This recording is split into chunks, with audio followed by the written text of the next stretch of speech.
Hey friends, welcome back to my channel. आज हम war horse इस फिल्म के बारे में बात करेंगे जो 2011 में रिलीज हुई थी और ये फिल्म 6 ऑस्कर के लिए भी नॉमिनेटेड थी। IMDb पे इस फिल्म की रेटिंग है 7.2 और इस मूवी का बजट था $70 मिलियन और इस मूवी ने बॉक्स ऑफिस पे कलेक्शन किया था $177 मिलियन। तो चलिए स्टार्ट करते हैं। फिल्म के पहले ही सीन में हम देखते हैं कि एक घोड़ी एक नन्हे से शावक को जन्म दे रही है और ये खूबसूरत नज़ारा एक लड़का दूर खड़ा होकर देख रहा है जिसका नाम है अल्बर्ट। और अल्बर्ट को उस नन्हे से शावक से प्यार हो जाता है। समय के साथ साथ वो नन्हा सा शावक खेलते कूदते बड़ा हो रहा है और हर दिन अल्बर्ट इसके पास आके इस शावक से दोस्ती करने की कोशिश कर रहा है, लेकिन अभी तक ये दोनों अनजान हैं एक दूसरे से। इसीलिए अल्बर्ट नन्हे शावक से दोस्ती करने में अभी तक कामयाब नहीं हो पाया है। लेकिन एक दिन अल्बर्ट के पिता एक घोड़ा खरीदना चाहते थे। वो घोड़े से अपना खेत जोतना चाहते थे और फसल उगाना चाहते थे।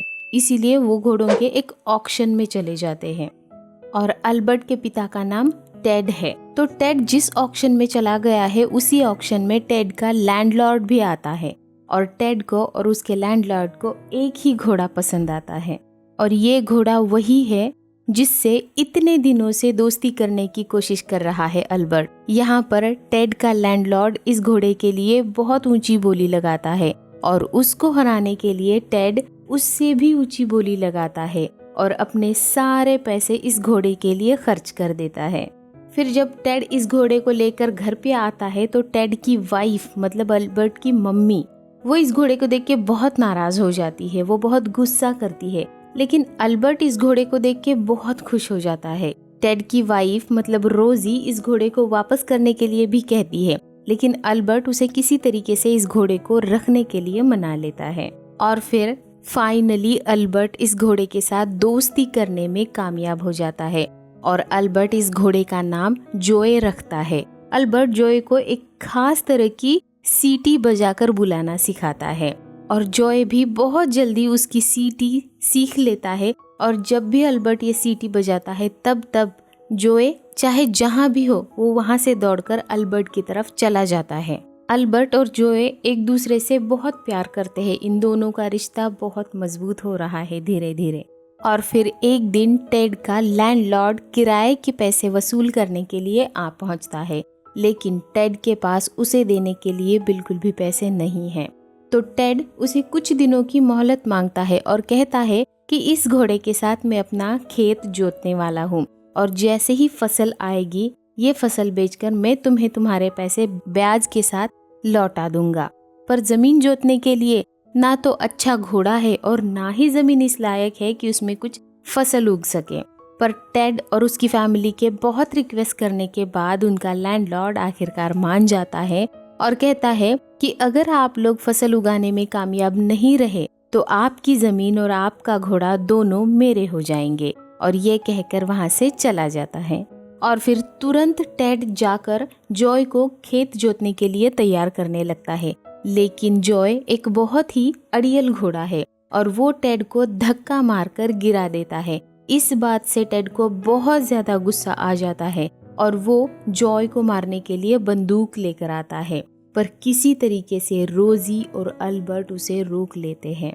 और फिर अगले दिन खुद अल्बर्ट जॉय के पास पहुंच जाता है उसे खेत जोतने के लिए तैयार करने के लिए और वो दोनों पहुंच जाते हैं उस बंजर जमीन पे जहां पर कई सालों से बिल्कुल भी खेती का नामो निशान नहीं है। पर लग रहा है कि ये अड़ियल घोड़ा इस काम के लिए बना ही नहीं है और वो ये काम नहीं कर पाता। इससे टेड, अल्बर्ट और रोजी सभी बहुत दुखी हो जाते हैं और इस तरीके से जॉय को और अल्बर्ट को हारते हुए देखने के लिए सारा गांव आ पहुंचता है और उन पे हंसने लगता है।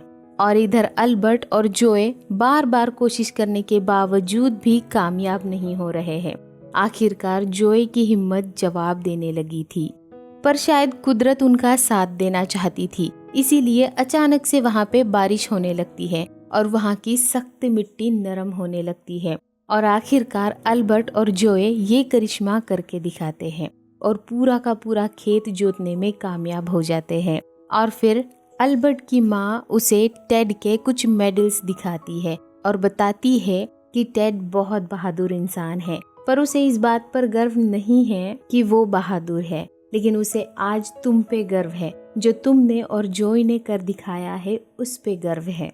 फिर टेड उस जमीन पे बुआई करता है और देखते ही देखते उनका खेत खुशी से लहराने लगता है और दिन ब दिन अल्बर्ट और जॉय का रिश्ता भी मजबूत होने लगता है। दोनों एक दूसरे से और ज्यादा प्यार करने लगते हैं।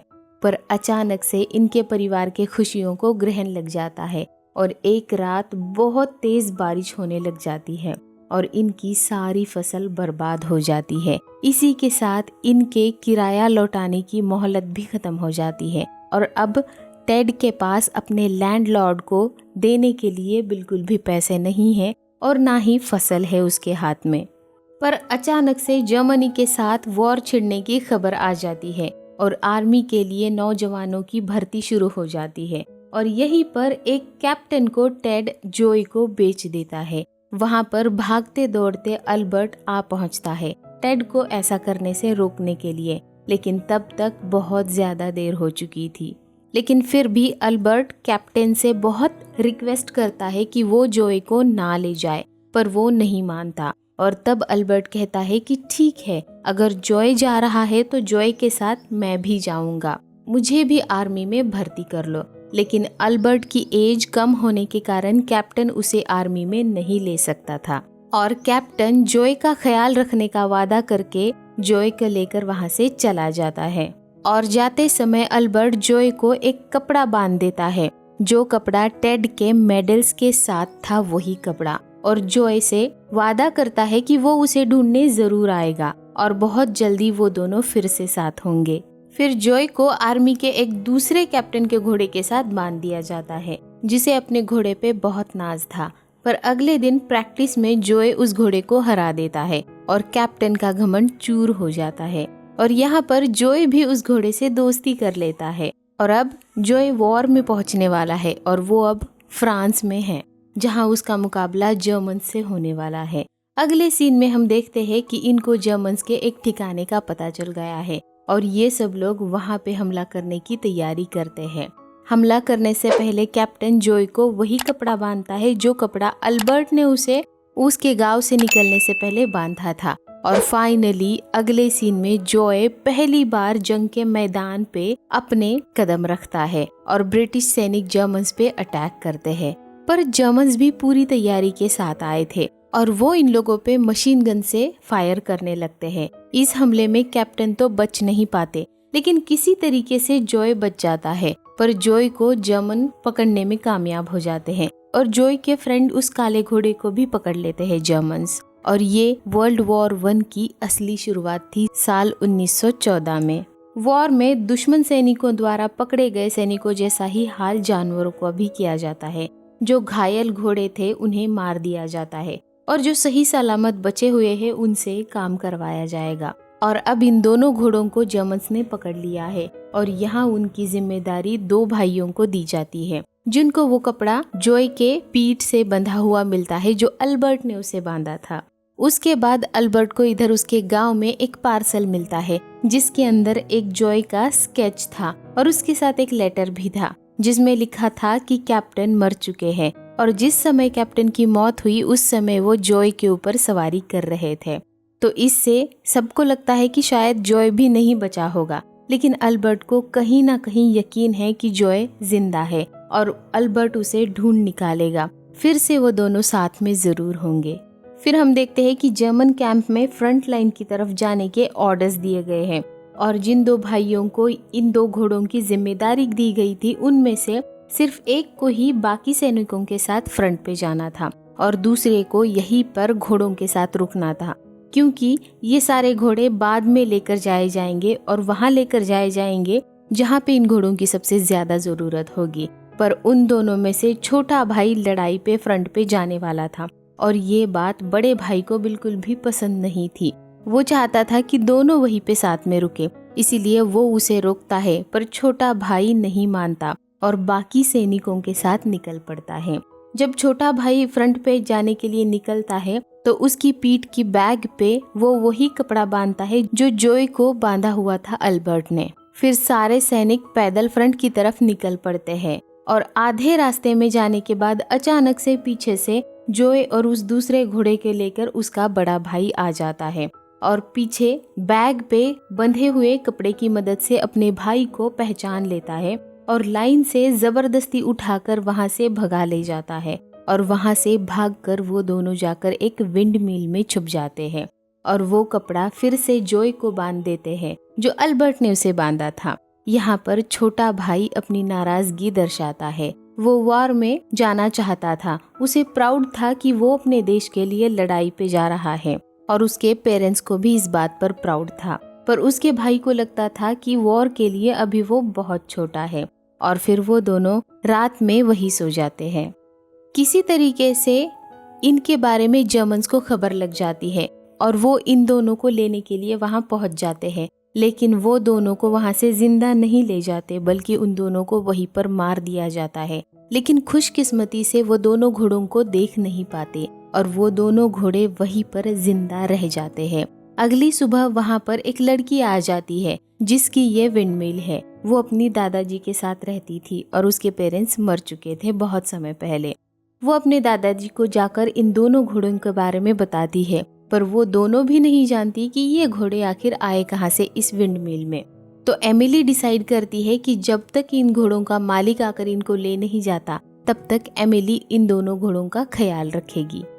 पर अचानक से वहाँ पर जर्मन्स की फौज आ जाती है और एमिली के दादाजी उसे इन घोड़ों को छुपाने के लिए कहते हैं और वो जर्मन्स उनके खेतों में से, उनके घर में से जो भी चीज खाने लायक या लूटने लायक थी हर वो चीज लूट लेते हैं। पर एमिली ने दोनों घोड़ों को अपने बेडरूम में छुपाया था, इसीलिए वो उन घोड़ों को देख नहीं पाते और जर्मन वहाँ से वापस आने की धमकी देकर निकल जाते हैं। अगले दिन एमिली का बर्थडे है और उसके बर्थडे पर एमिली के दादाजी उसको घोड़े पर राइड करने के लिए कैरेज गिफ्ट करते हैं जो कि उसकी माँ का था। एमिली बहुत खुश हो जाती है और राइड करने के लिए निकल पड़ती है। वो जिस दिन से घोड़े मिले थे उस दिन से राइड करना चाहती थी, लेकिन उसके पास कैरेज नहीं थे। एमिली को जाकर कुछ मिनट हो चुके थे लेकिन वो अभी तक वापस नहीं आई थी, इसीलिए उसके दादाजी को एमिली की फिक्र होने लगती है और वो उसे देखने के लिए जाते हैं। और उसके दादाजी को दिखता है कि एमिली को और दोनों घोड़ों को जर्मन्स ने पकड़ लिया था। एमिली के दादाजी उसे छुड़ा लेते हैं पर जर्मन्स अपने साथ दोनों घोड़ों को ले जाते हैं और अब वो इन घोड़ों से बड़े बड़े हथियार खिंचवाएंगे। पर अभी उनके पास इनफ घोड़े हैं, सो इन दोनों को काम पर नहीं लगाया जाता। पर आधे रास्ते में जाकर उनका एक घोड़ा दम तोड़ देता है और उसकी जगह पर जर्मन्स कैप्टन के काले घोड़े को लगाने की बात करते हैं जो कि जोए का दोस्त है। लेकिन वो घोड़ा बहुत नाजुक है, वो सिर्फ दौड़ने के लिए बना है। वो घोड़ा इतने भारी हथियार नहीं खींच पाएगा। तभी जोए पीछे से दौड़कर आता है और उस जगह पे खड़ा हो जाता है। तो जर्मन्स जोए को ही हथियार खींचने के लिए बांध देते हैं और इस तरीके से जोए अपने दोस्त की जान बचाता है और अपनी दोस्ती का धर्म निभाता है। जैसे तैसे इतना बड़ा हथियार खींचते खींचते जोए दूर तक आ पहुंचता है, लेकिन अब उसकी भी हिम्मत जवाब दे रही है। पर आखिरकार वो हथियार उसकी मंजिल तक पहुंचाने में कामयाब हो जाता है और वहां पर शुरू होता है असली युद्ध का एक भयानक मंजर। जर्मन्स भयानक आर्टिलरी फायर करना स्टार्ट कर देते हैं और आगे रशियन और ब्रिटिश सैनिक हैं, जिनमें से एक अल्बर्ट भी है। मतलब अल्बर्ट आर्मी में भर्ती होने में कामयाब हो चुका है और अब यहाँ युद्ध शुरू होके 4 साल भी गुजर चुके हैं और साल आ गया है 1918 का। जाहिर है कि अल्बर्ट जोए को ढूंढने के लिए यहाँ पर आ पहुँचा है। वर्ल्ड वॉर 1 अपने आखिरी पड़ाव पर और चरम पर भी है और अल्बर्ट इस युद्ध भूमि में जर्मन्स के आर्टिलरी के बीच में एक छोटी सी राइफल लेकर अटैक करने के लिए दौड़ रहा है। दुश्मन इनको नहीं दिख रहा है, सिर्फ दुश्मन की गोलियां और बम इन तक पहुंच रहे हैं। जैसे तैसे बचते बचाते अल्बर्ट भी आगे बढ़ रहा है, पर उसके गांव के एक दोस्त को दुश्मन की गोली लग जाती है। अल्बर्ट उसे एक जगह पे छोड़कर आगे निकल जाता है और बड़ी ही बहादुरी से अल्बर्ट उस गनमैन को बम से उड़ाने में कामयाब हो जाता है, जो जर्मन लाइन की उस तरफ से इनके ऊपर लगातार फायर कर रहा था। उसे खत्म करके अल्बर्ट जर्मन ट्रेंचेस में घुस जाता है और वहां देखता है कि लगभग सारे के सारे जर्मन सैनिक जहरीली गैस की वजह से मारे जा चुके हैं। इस जीत से अल्बर्ट खुश तो होता है, लेकिन तभी वहां पर एक और गैस अटैक हो जाता है और हर तरफ से अचानक से जहरीली गैस फैलने लगती है। अगले सीन में हम देखते हैं कि जॉय का दोस्त मतलब वो काला घोड़ा मीलों का सफर तय करने की वजह से अपनी हिम्मत हार चुका है और आखिरकार अपनी सांसें रोक देता है और अब जॉय युद्ध भूमि पर है, जहां उसे अकेला छोड़कर जर्मन्स भाग जाते हैं और जॉय का सामना होता है ब्रिटिश टैंक से। उस टैंक से बड़ी मुश्किल से जॉय बचकर निकलता है, पर डर के हर तरफ सैरावैरा भागने लगता है। बम के धमाके पर धमाके हो रहे हैं और जॉय बस दौड़ता ही जा रहा है और भागते भागते वो नोकीली कटीली तारों में भी उलझ जाता है, पर रुकने का नाम नहीं लेता और आखिरकार वो बहुत सी तारों में उलझकर गिर जाता है और वहीं पे फंसा रह जाता है। और दोनों तरफ के सैनिक जॉय को देख लेते हैं, पर सभी हैरान हो जाते हैं कि ये घोड़ा इतनी फायर में ठीक बीच में जिंदा कैसे हो सकता है। उसे बचाने के लिए दोनों तरफ के सैनिक उसे बुलाने की कोशिश करने लगते हैं, पर जल्दी ही वो समझ जाते हैं कि ये घोड़ा कटीली तारों के बीच में फंस गया है। तब एक ब्रिटिश सैनिक बड़ी हिम्मत दिखाता है और उस घोड़े को बचाने के लिए अपने ट्रेंचेस से सफेद झंडा लेकर बाहर निकल आता है और तभी एक जर्मन सैनिक वहां आ जाता है और उन तारों को काट कर घोड़े को आजाद करने में ब्रिटिश सैनिक की मदद भी करता है। दोनों मिलकर जॉय को फ्री कर देते हैं और तभी उन दोनों में बहस होने लगती है कि ये मेरा घोड़ा है। दोनों भी इस घोड़े पर अपना हक जताने लगते हैं, पर तभी कॉइन टॉस करते हैं और फैसला करते हैं कि ये घोड़ा किसके पास जाएगा। कॉइन टॉस करने के बाद ये घोड़ा ब्रिटिश सैनिक के पास जाएगा, ये तय होता है और दोनों भी इस फैसले का सम्मान करते हुए अपने अपने ट्रेंचेस में वापस लौटते हैं। अगले सीन में हम देखते हैं कि अल्बर्ट की आंखों को जहरीली गैस की वजह से नुकसान हुआ है और वो इलाज के लिए डॉक्टर के पास आया है और ठीक वहीं पर जॉय को भी इलाज के लिए लाया गया है, पर वहां का डॉक्टर जॉय के लाइलाज जख्मों को देखते हुए उसे शूट करने के ऑर्डर्स देते हैं और जब जॉय को शूट करने ही वाले होते हैं ये लोग कि तभी अल्बर्ट की वही सीटी सुनाई देती है जॉय को, जो अल्बर्ट ने गांव में उसे सिखाई थी और जॉय उस तरफ देखने लगता है और अल्बर्ट फिर से एक बार सीटी बजाता है और जॉय को जैसा अल्बर्ट ने सिखाया था कि सीटी जैसे ही सुनाई दे, चाहे जहां पर भी जॉय है उसे दौड़ कर आना है और इस बार भी जॉय ऐसा ही करता है। अल्बर्ट की सीटी सुनाई देने पर वो उसकी तरफ दौड़कर चला जाता है। अल्बर्ट तो देख नहीं सकता था, लेकिन उसकी सीटी ने इन दोनों को 4 सालों बाद फिर से मिलवाया था और अल्बर्ट ने अपना वादा पूरा किया था। और फिर अल्बर्ट जॉय पे अपना हक जताता है और उन्हें बताता है कि ये उसका घोड़ा है। इस बात पर जॉय को मारने के ऑर्डर्स वापस लिए जाते हैं और उसका इलाज भी किया जाता है।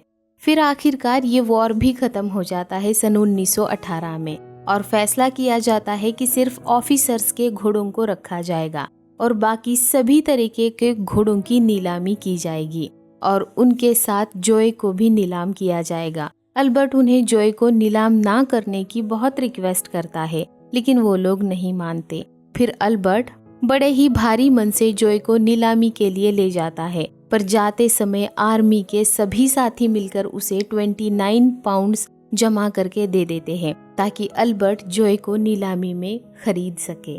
अल्बर्ट उनका शुक्रिया अदा करता है और ऑक्शन में चला जाता है जॉय को लेकर।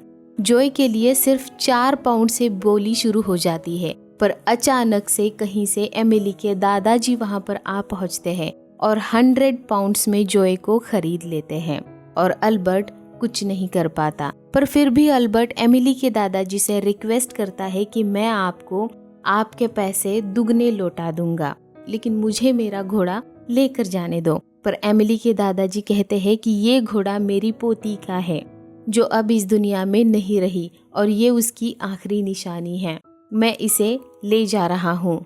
और जब एमिली के दादाजी जॉय को ले जा रहे होते हैं तब जॉय उनका हाथ छुड़ाकर वापस अल्बर्ट के पास भागकर आ जाता है। तब अल्बर्ट फिर से जॉय को एमिली के दादाजी को सौंपता है।